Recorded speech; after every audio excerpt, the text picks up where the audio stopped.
Hello दोस्तों, आप सब कैसे हैं? आई थिंक आप सब बहुत बहुत अच्छे होंगे। आज हम स्टार्ट करने चाह रहे हैं कि काफ़ी सारे स्टूडेंट होते हैं जो कॉमन मिस्टेक करते हैं ड्यूरिंग यूपीएससी एग्ज़ाम के प्रिपरेशन के पॉइंट ऑफ व्यू से हम देखा जाए तो उसमें क्या है, common mistake of IAS officer. मतलब कि जो आईएएस ऑफिसर तो होते हैं वो तो बनने के बाद ही काफ़ी कम वो मिस्टेक करते हैं। बट ड्यूरिंग प्रिपरेशन के दौरान काफ़ी स्टूडेंट हैं जो मिस्टेक करते हैं। मैं आपको इसमें क्लियरली डिफाइन करना चाहता हूँ कौन कौन से मिस्टेक करते हैं। तो पार्ट 1 में हम समझेंगे mistake of attitude. Mistake of attitude क्या है कि उनका एक एटीट्यूड होता है कि उनकी मेंटेलिटी होती है स्टूडेंट की कि हमें मिस्टेक ऑफ एटीट्यूड के अंदर कि हमें क्या क्या चीज़ हमें अवॉइड करनी, क्या क्या हमें नहीं करनी चाहिए। और फिर सेकंड पार्ट है हमारा ये। सेकंड पार्ट आपने देख रहे हैं कि mistake of preparation of strategies. तो क्या है, प्रिपरेशन के दौरान हमें कौन कौन सी बातों को अवॉइड करना है, कौन कौन सी चीज़ों को हमें अवॉइड करके हमें चलना है और किसी चीज़ को हमें स्ट्रॉन्ग अपना पार्ट बना के चलना है। ओके, थर्ड पार्ट हम जो बनाएंगे अपना वो है मिस्टेक ऑफ एग्ज़ाम स्ट्रेटजीज़। जब एग्ज़ाम देने के लिए जाएंगे उससे पहले हमें क्या करना है, क्या नहीं करना है, और एग्ज़ाम की तैयारी हमें क्यों करनी है, सब हमें अपना अपना लगा हमें पता होना ही चाहिए। ओके, अब हम स्टार्ट करते हैं यहाँ से। ये पहला जो पॉइंट हमने बताया था अभी, मिस्टेक ऑफ एटीट्यूड, तो उसमें क्या है, डिले इन डिसाइडिंग। काफ़ी सारे स्टूडेंट होते हैं वो सोचते हैं अरे अभी एज है, अभी रहने दो, बाद में कर लेते हैं। बट ये आपकी डिसेंट एज है, आपको डिसेंट एज में आपको वर्क करना है। और आपको बिल्कुल मतलब कि आपको कम से कम 21 से लेकर 26 एज तक आपको सिलेक्शन लेना ही चाहिए। और आप जो तैयारी कर रहे हो तो आप बिल्कुल वेस्ट ना करें, और डिसाइड करने में कोई भी आप जब डिसाइड करें तो आप ये ना सोचें कि ये हमने गलती ले लिया। नहीं, आपको डिले नहीं करना है, और आपने जो चूज़ करा है आपको 26 या 28 तक एज तक आपको ये जॉब अपनी सर्विस आपको ले लेनी है। ओके, तो हम आते हैं सेकंड पॉइंट पर, know the purpose. Know the purpose का मतलब है कि आपको अपना पर्पज़ पता होना ही चाहिए कि आप इस सिविल सर्विस के अंदर क्यों आना चाहते हैं, क्या वो बात है जो एक सिविल सर्विस के अंदर होनी चाहिए, और अपना पर्पज़ आपको बिल्कुल गो थ्रू आपका होना ही चाहिए। ओके ना। Estimate the competition. अब एस्टिमेट द कंपटीशन का मतलब क्या है, यहाँ मैं आपको समझाना चाहता हूँ कि जब हम यूपीएससी तैयारी करने बैठते हैं तो हमें ये नहीं पता होता कि हमारा ऑल अराउंड कितने बच्चे हैं। तो मैं आपको ये बता देना चाहता हूँ कि every year 12 to 10 lakh 10 to 12 lakh के स्टूडेंट फॉर्म फिल कराते हैं, जिसमें कि 6 लाख स्टूडेंट एग्ज़ाम देते हैं, जिसमें कि ऑलमोस्ट 80 या 50,000 के आसपास बच्चे इसमें सेलेक्ट होते हैं। और आफ्टर इसमें 15 टाइम्स इसमें मेंस बच्चे लिखते हैं, और इसके अंदर 2 टाइम्स, और इसके अंदर जो 2 टाइम्स इसके अंदर इंटरव्यू के लिए सेलेक्ट होते हैं। तो इसका जो रेशियो होता है 0.7 के आसपास परसेंट, ये 2% के आसपास का सिलेक्शन रेंज होती है। अब की बार जो वैकेंसी निकली है, अब की बार जो वैकेंसी निकलने का जो मीन्स है वो निकली हैं ऑलमोस्ट जो वैकेंसी 1000 के आसपास है। तो अब इससे क्लियर कट रहना है, और आपको देखना है कि क्या किस तरह से क्या आपको लेके चलना है। ओके, सो ये है डिसाइडेड गो फॉर इट। अगर आपने डिसाइड कर लिया तो आपको बिल्कुल लेके चलना ही, और आपको बिल्कुल कहीं नहीं देखना है। आपको जस्ट मैं आपको ये कह सकता हूँ कि आपने कहीं फास्ट रखा है, हम आप फास्ट रखते हैं तो आपको कुछ नहीं, आपने पूरे दिन कुछ नहीं खाना होता। तो ऐसे ही है कि आपको डिसाइड गो फॉर इट, आपने डिसाइड कर लिया है तो आपको कहीं नहीं जाना है। आपको अपने बिलीव और फेथ के ऊपर अपने विश्वास रखना है, और आपको बिल्कुल चलते ही जाना है। देखिए, परसेंट मतलब कि आपका जो सिलेक्शन है वो इसके ऊपर ही डिपेंड करता है कि परसेंट मतलब क्या है इसका, आपको 100% अपना देना है। 100% आपको देना है, तो आपको कभी भी लाइफ के अंदर अगर आपका सिलेक्शन नहीं भी हुआ 1% भी नहीं हुआ, तो आपको ये कभी रिग्रेट नहीं होना चाहिए कि मेरा क्यों नहीं हुआ, मेरा सिलेक्शन क्यों नहीं हुआ। तो ठीक है ना, ये मेन चीज़ है, ये आपको देखनी होगी। ओके, तो ये वेटिंग एंड फास्टिंग जो हम करने जा रहे हैं, वेटिंग फास्टिंग के बारे में काफ़ी सारे लोग करते हैं कि मतलब क्या उनका प्रीलिम्स क्लियर हो जाता है, बट वो वेट करते हैं किसी चीज़ का कि हम वेट कर लेते हैं तो क्या पता हमारा प्रीलिम्स निकले नहीं निकलता। तो मैं आपसे ये कहना चाहता हूँ कि आपको वेट नहीं करना है, और आपको अपना टाइम वेस्ट नहीं करना है। आपको डायरेक्टली आपको क्या करना है, आपका रिज़ल्ट आए या नहीं आए, आपको प्रिपरेशन करनी ही चाहिए अपनी मेंस के लिए, क्योंकि आपको आगे के लिए भी इससे बेनिफिट हो सकता है। ओके, बेनिफिट होगा। ओके, फेथ सबसे मेन चीज़ है, ये है 100% पॉजिटिविटी। मतलब क्या, जब आपसे कोई पूछे हाउ द जॉस, कि यस जॉस, मतलब आपसे कोई पूछता है कि या how is going your preparation, या just great, my preparation is great, this is the faith, your 100%, your creativity in your like moral and ethical value, you are the decent your work. Okay, faith is the very 100% surety to like become an IAS officer. Okay, मैं आपको और बता देना चाहता हूँ main चीज़, ये देख रहे हैं आप, ये जो मैंने अब यहाँ पर है 100 पेज इस book only just the 15 minute summary, मतलब 100 पेज की बुक है जो कि मैंने कंजिस्ट कर दी है बिल्कुल 15 मिनट की समरी के साथ में। मैं आपको सब पूरा पूरा बता दूँ वहाँ की क्या क्या कॉमन मिस्टेक होती हैं जो एक यूपीएससी इंस्पिरेशन करते हैं, तो मैं आपको इसमें क्लियर कट बता देना चाहता हूँ। अच्छा, आती है मेन चीज़ के मेंस के बारे में। काफ़ी सारे लोगों का एटीट्यूड होता है कि यार मेंस की तैयारी हम बाद में कर लेंगे, पहले प्रीलिम्स के लिए कर लेते हैं। नहीं, ऐसा कुछ नहीं है। पहले आपको प्रीलिम्स की तैयारी के साथ साथ आपको मेंस की तैयारी के साथ साथ आपको प्रीलिम्स करनी होती है, जिसमें कि फर्स्ट मैं आपको बता देना चाहता हूँ आपको टेस्ट से ज्वाइन करनी है। टेस्ट से ज्वाइन करने के बाद में आपको ऑप्शनल अपना हर चीज़ आपको देखकर चलना होता है। मेंस के अंदर आपको पता ही है कि क्या क्या होता है, मतलब कि टोटल मिला के कितने पेपर होते हैं ये आपको पता है।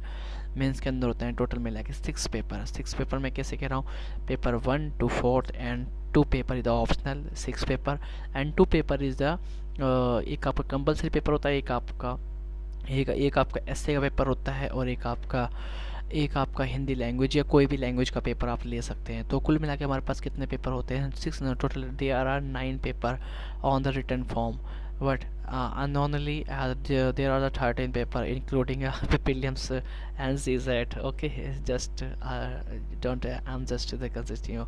Okay, ऑप्शनल के बारे में आपको बताना जरा। ऑप्शनल तो मेन फैक्टर है, आपको ऑप्शनल की तैयारी कैसे करनी है मैं आपको यहाँ बता के चलना चाहता हूँ। ऑप्शनल के काफ़ी सारे स्टूडेंट की क्वेरीज रहती है कि भाई ये बताइए कि ऑप्शनल की तैयारी हम कैसे करें और कैसे हमें करनी ही चाहिए ऑप्शनल की तैयारी। तो मैं आपको बता देना चाहता हूँ कि ऑप्शनल की तैयारी का बेस्ट तरीका जो है, आपने ग्रेजुएशन में क्या सब्जेक्ट है आपके पास, 10th 12th में क्या सब्जेक्ट है आपके पास, और क्या आपको किस चीज़ में नॉलेज आपको ज़्यादा अच्छी लगती है, और आपका मेन फैक्टर है और कि आपको कौन से आपको पॉलिटिकल है या ज्योग्राफी, आपको कौन सी चीज़ आपको वेटेज ज़्यादा दे सकती है एग्ज़ाम में।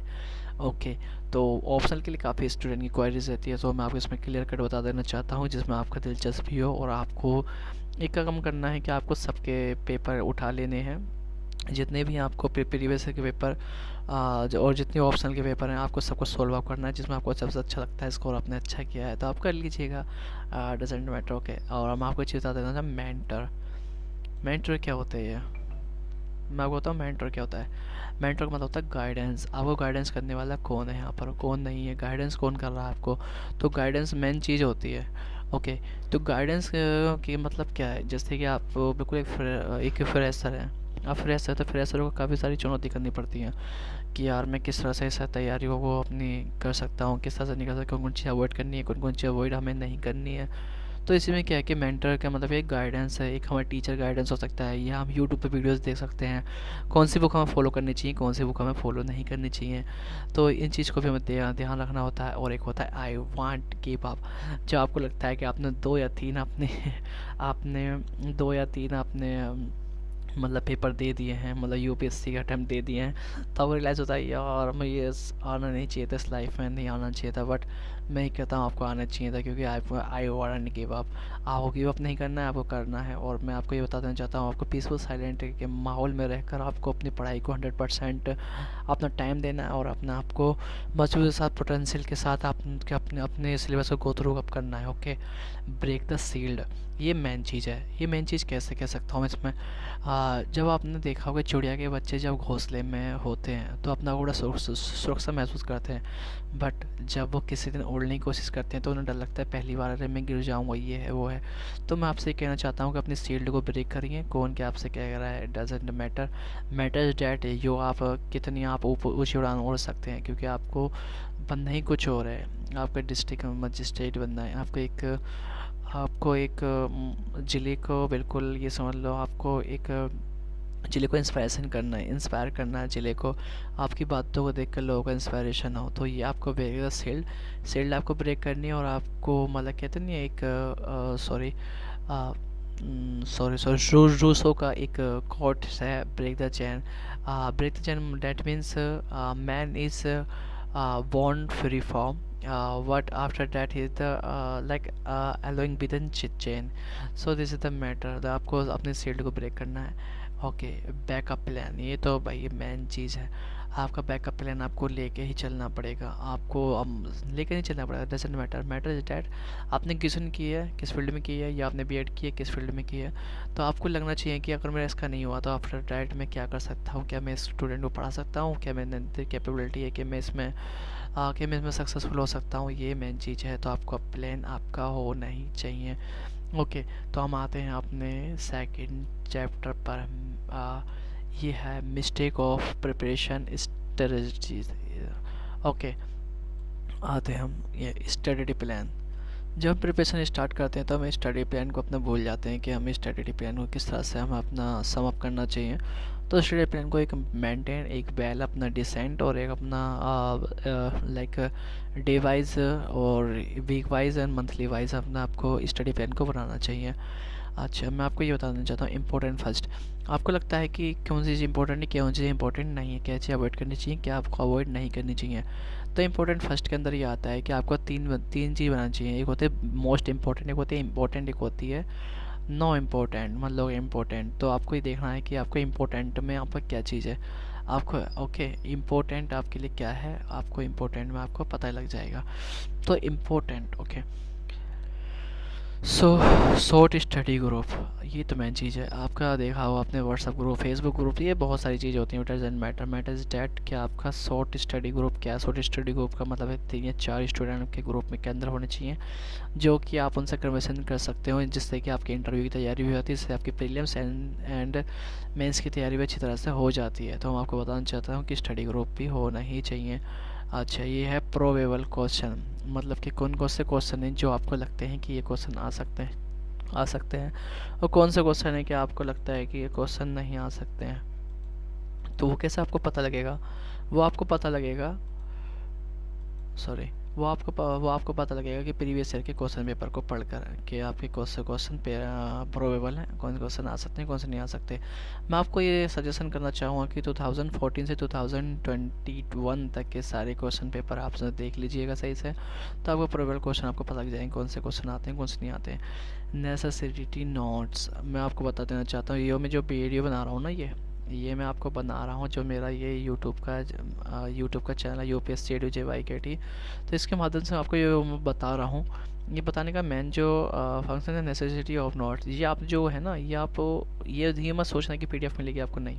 आप ये देखना कि आप इसे बना लो, आप इसे जल्दी से एक पेज पे किसी भी लिख लो, तो आप इसे देख लेंगे तो पूरा 100 पेज की बुक जो मैंने आपको सम अप यहाँ बिल्कुल कर रखी है, तो आपको बिल्कुल भी ईजीली आपको समझ में आ जाएगा। तो अब इसमें क्या है कि आपने हिस्ट्री पढ़ ली या आपने ज्योग्राफी पढ़ी, आपने नोट्स नहीं बनाए, तो आपका क्या टोटली टाइम वेस्ट हो गया। तो आपको क्या है कि आपको नोट्स बनाने ही पड़ेंगे। Okay, so answer writing practice तो 100% मस्ट है भाई, मतलब कि कोई भी टॉपर हो उसे देख लेना, वो हमेशा यही सजेशन करते हैं कि answer writing the must to everyone. Okay, answer writing almost 1200 question almost आपको कर लिए, तो आपने ऑलमोस्ट 30% सिलेबस आपका कंप्लीट हो जाता है। ओके, मेजर ऑफ स्टडीज़, अपनी स्टडी को मेजर करके चलना होता है। तो ये भी हमें आपको देखना होता है कि मेजर ऑफ स्टडीज़ मतलब कि आपने स्टडी कितनी कर ली है। एवरी मंथ आप एवोल्यूशन करना। स्कूल टाइम में क्या होता था कि जब हमारे लास्ट मंथ होता था, तो उसमें क्या पेरेंट्स मीटिंग होती थी, तो हमारे क्या है टोटल इवोल्यूशन होकर हमारे पेरेंट्स को बता दिया जाता था कि क्या इस बच्चे ने क्या क्या स्टडीज़ की है, क्या नहीं करा, इनने क्या गलत काम किया। तो आपको ये बिल्कुल मेजर स्टडीज आपने करनी है। ओके, मेमोरी तो भाई मैं ये क्या गारंटी कर सकता हूँ कि आज के टाइम में क्या है, 21 जून क्या होता है, योगा डे। तो योगा डे क्या होता है, आपकी मेमोरी बूस्ट करना होता है। मेमोरी बूस्ट कैसे होती है, सुबह को आराम से मैं कह रहा हूँ 20 मिनट आप बिल्कुल एक शांत हो जाएं और एक छोटा सा म्यूजिक अपने ईयर में लगाइए और म्यूजिक को आप बिल्कुल क्लियरली सुनिए। आप देखेंगे कि आपके अंदर पॉजिटिविटी एनर्जी आपके अंदर माइंड के अंदर आ रही है। जैसे कि आपका जो डेंड्रॉइड सिस्टम है ना माइंड के अंदर, एक डेंड्रॉइड सिस्टम होता है, उसकी पावर बहुत ही मतलब 10x बढ़ जाती है। तो आपकी मेमोरी को बिल्कुल शार्प करना है एवरीडे। और मेन चीज़ तो भाई मैं कह नहीं सकता, गुड कोचिंग का भी एक फंक्शन रोल होता है। ये भी एक स्टेक होल्डर होते हैं कि हमारी लाइफ में गुड कोचिंग होगी या नहीं होगी। मैंने आपको बता दिया ऊपर कि मेंटोर, ये आपको देखना ये मेंटोर से ही इसका डायरेक्टली लिंक कर देते हैं।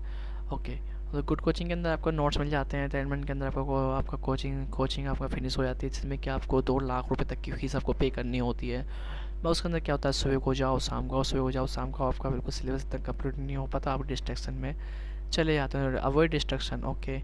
रेस्ट एंड रिवाइटाइजेशन मतलब रेस्ट करना है आपको 1 दिन या 6 घंटे, या आपको मतलब आपके हिसाब से आपने जो भी आपको रेस्ट करना है आप रेस्ट कर लीजिएगा।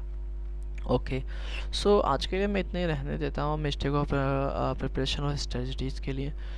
ये नेक्स्ट में जो है ये मैं आपको कल बताऊँगा इसके बारे में, मिस्टेक ऑफ एग्ज़ाम स्ट्रेटजी। ये जो आप देख रहे हैं ये सारा कुछ मैं आपको इसके बारे में कल ही बताऊँगा। Okay, so thank you for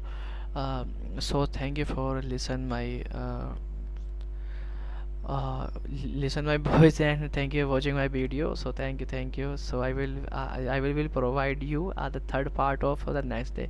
Thank you, and thank you. So please subscribe UPSC Edu JYKT my channel. Thank you.